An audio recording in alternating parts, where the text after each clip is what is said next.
소크라테스의 AI 연구소에서 제공하는 플루타르크 영웅전에 오신 것을 환영합니다.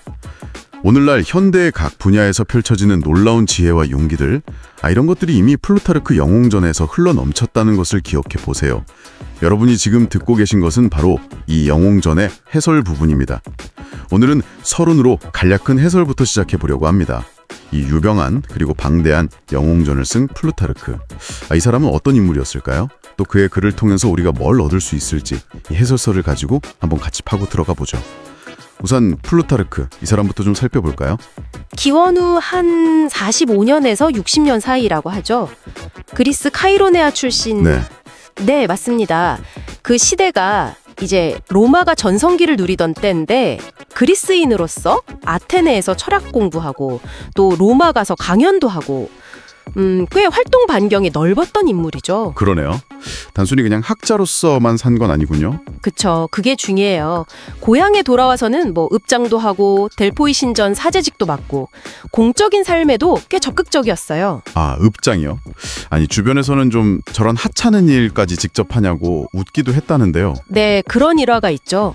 근데 본인은 딱 잘라서 이건 나를 위한 게 아니오, 조국을 위한 것이오, 이렇게 답했다고 해요. 뭐랄까, 삶으로 보여주려고 했던 것 같아요. 이론과 실천. 그런 면모가 그 유명한 영웅전에도 좀 나타나나요? 원제가 비교 열전, 그러니까 Parallel Lives라고 하던데 그냥 영웅 이야기 나열한 건 아니겠네요? 네, 절대 아니죠. 플루타르크는 스스로를 엄밀한 의미의 역사가라기보다는 도덕가에 가깝다고 생각했어요. 도덕가요? 네, 그러니까 역사적 사건 그 자체보다는 인물의 성격, 덕이나 악덕, 의무감 같은 거 있잖아요. 그런 개인적인 행위나 동기에 훨씬 더 관심이 많았어요. 그래서 그리스랑 로마의 위인들을 일부러 이렇게 짝을 지어서 비교를 한 거죠. 그들의 삶에서 도덕적 교훈을 찾으려고요. 아하. 그러니까 역사적 사실 기록보다는 인물들의 삶을 보면서 어떻게 살아야 하는가?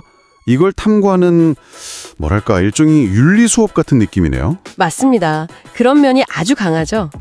그가 살았던 시대 배경도 좀 흥미로운 것 같아요. 네르바, 트라이아누스, 하드리아누스 황제 때 로마의 황금기라고 불리는 시기잖아요. 비교적 평화롭고 안정된. 네, 그렇죠. 물론 젊을 때는 네로나 도미티아누스 같은 폭군도 겪긴 했지만 주로 활동한 시기는 그런 안정기였죠. 그래서 그런지 글 전반에 좀 온화함이나 긍정적인 태도가 느껴진다는 해설도 있더라고요. 시대 분위기를 반영한 걸까요? 어느 정도는 그럴 수 있다고 봅니다. 하지만 그의 글을 읽을 때 좀 유의할 점도 있어요. 이 해설서에서도 지적하는데요. 어떤 점이죠? 플루타르크가 때때로 그 숫자에 좀 부주의하거나 앞뒤가 안 맞는 말을 할 때도 있고요. 또 흥미로운 일화다 싶으면 이게 사실인지 아닌지 좀 불합실해도 일단 소개하고 보는 경향이 좀 있었어요. 그럼 역사적 사실 자체를 파악할 때는 약간 걸러들어야겠네요. 네, 그렇죠. 특히 페리클레스 같은 인물에 대해서는 플라톤 철학의 영향을 받아서 다소 편견을 보이기도 하고요. 그렇다면 우리는 그의 글을 어떻게 받아들여야 할까요? 이게 좀 헷갈리는데요? 그의 글은 뭐랄까 100% 정확한 사실 기록이라기보다는요.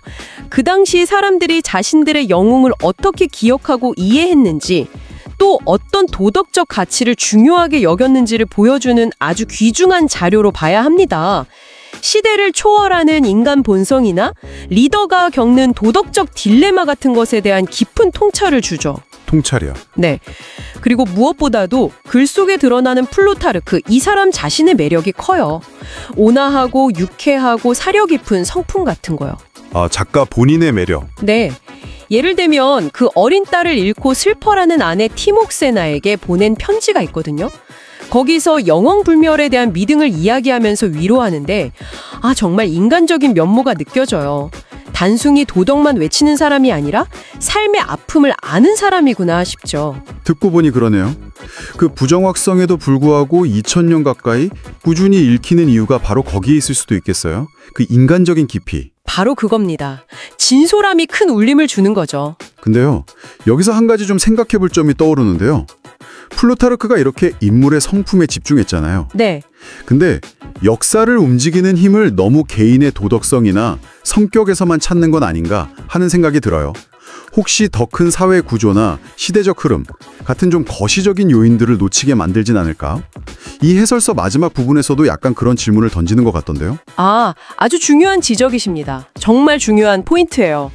플루타르크의 접근법은 분명 개인의 책임, 도덕적 선택의 중요성을 강조하는 강점이 있어요. 그건 분명하죠. 하지만 현대 역사학에서는 사회 구조나 경제적인 요인, 시대 정신 같은 더 넓은 맥락을 함께 봐야 한다는 시각이 지배적이잖아요. 그렇죠. 그래서 플루타르크를 읽으면서 방금 말씀하신 그 질문, 그러니까 개인의 역할과 시대적 흐름 중에 과연 무엇이 역사를 더 크게 움직이는가, 이걸 함께 고민해 보는 게 어쩌면 그의 글을 더 깊이 이해하는 방법일 겁니다. 네, 오늘 플루타르크 영웅전 해설서를 통해서 작가 플루타르크와 그의 작품 세계를 간략하게나마 들여다봤습니다. 단순한 영웅 이야기가 아니라 그 너머의 인간적인 통찰과 도덕적 교훈을 찾는 그의 시선, 그리고 그의 글을 어떻게 읽어야 할지에 대한 힌트를 좀 얻으셨기를 바랍니다.